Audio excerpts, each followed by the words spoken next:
Marcus couldn't even look at her anymore. Not because she'd changed. Sarah looked exactly the same as the day he'd met her 7 years ago. Same warm brown eyes, same gentle smile, same way of tucking her hair behind her ear when she was nervous. No, Marcus couldn't look at her because every time he did, he saw a mirror reflecting back who he used to be. And he hated that person. Tonight, he was about to destroy the only person who'd ever believed in him. "I'm taking the Hong Kong position," Marcus announced one Tuesday evening, not asking, just telling. Sarah looked up from the stack of bills she was organizing at their kitchen table. The same table they'd bought at a yard sale for $20, the one she'd lovingly refinished herself. For how long? Permanently. "It's the VP role I've been working toward." The pen in her hand stopped moving. 7 years of history hung in the silence between them. "We'll make it work," she said finally, that same unwavering faith in her voice. "Long distance until I can. I'm going alone, Sarah. Permanently." The words landed like stones. 7 years ago, Sarah had found him sleeping in his beat-up Honda Civic in the college parking lot after his landlord kicked him out. While other students walked past pretending not to see, she tapped on his window with coffee and a muffin. "Rough night?" she'd asked with that gentle smile. That coffee became a daily ritual. Then came the cosign loan that kept him from dropping out.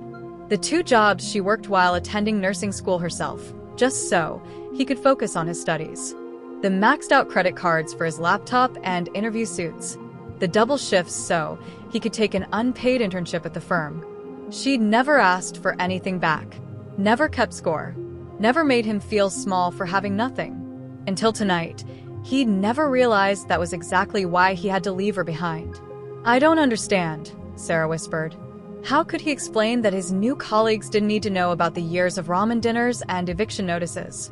How could he tell her that his mentor, the one grooming him for partner, had raised an eyebrow when he mentioned his girlfriend was a nurse? "You're moving in different circles now, Marcus," the man had said. "Don't anchor yourself to the past." At office gatherings, while others talked about European vacations and second homes, Marcus deflected questions about his background.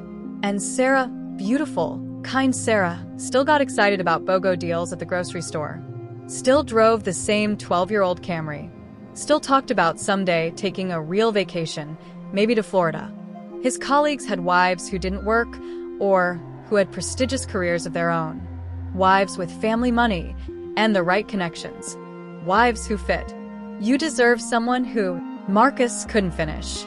Someone who didn't waste their best years keeping you afloat? The edge in Sarah's voice was new.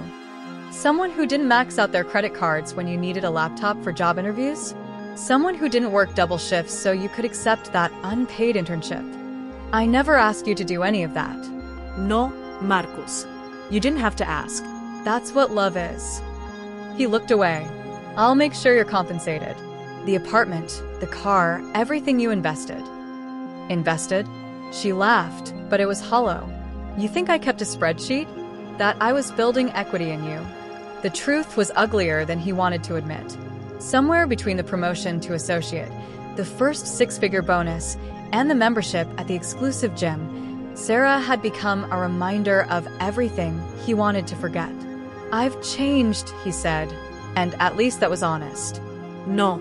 Sarah stood, gathering her purse with steady hands despite the tears now streaming down her face. "You've just finally become what you were afraid of being. You've become your father." The comparison hit like a physical blow. His father, who disappeared when Marcus was 6, leaving his mother to raise 3 kids in a roach-infested studio. His father, who'd called once when Marcus was 16 from California with a new family and excuses about starting fresh. "Don't," he warned. He chose a new life over the people who needed him to, didn't he? When things got better for him, Sarah grabbed her keys. The difference is, at least he had the excuse of being young and stupid. "You're doing this with your eyes wide open." She left without slamming the door. That was Sarah, gentle even in devastation. Marcus stood in his penthouse overlooking Victoria Harbor, utterly alone. The VP position had turned into a senior partnership. His net worth had 3 commas. He'd been featured in Forbes, dated a fashion model, and owned properties on 3 continents. Everything he'd worked for. Everything he'd sacrificed Sarah for. And yet, the Instagram post appeared on his recommended feed randomly, one of those algorithm accidents.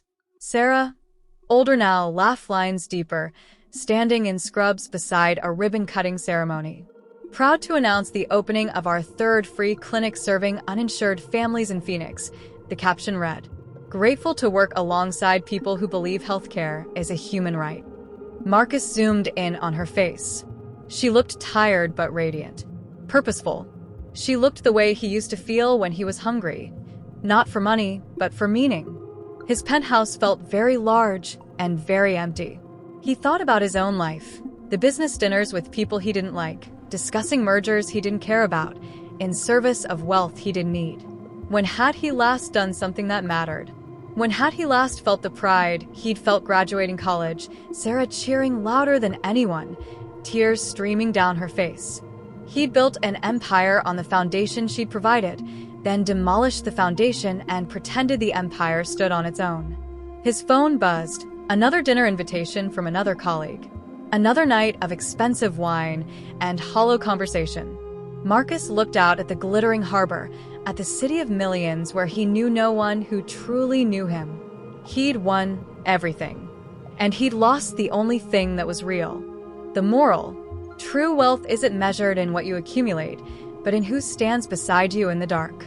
The people who love you before you have anything to offer are life's rarest treasures. Success means nothing if you sacrifice your humanity to achieve it.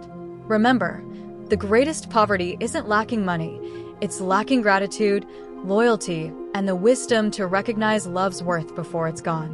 The ones who stay when you have nothing deserve to celebrate, when you have everything. But if you push them away in your climb to the top, don't be surprised when you reach the summit and find yourself standing there alone. Character is not built in success. It's revealed by how you treat those who helped you get there.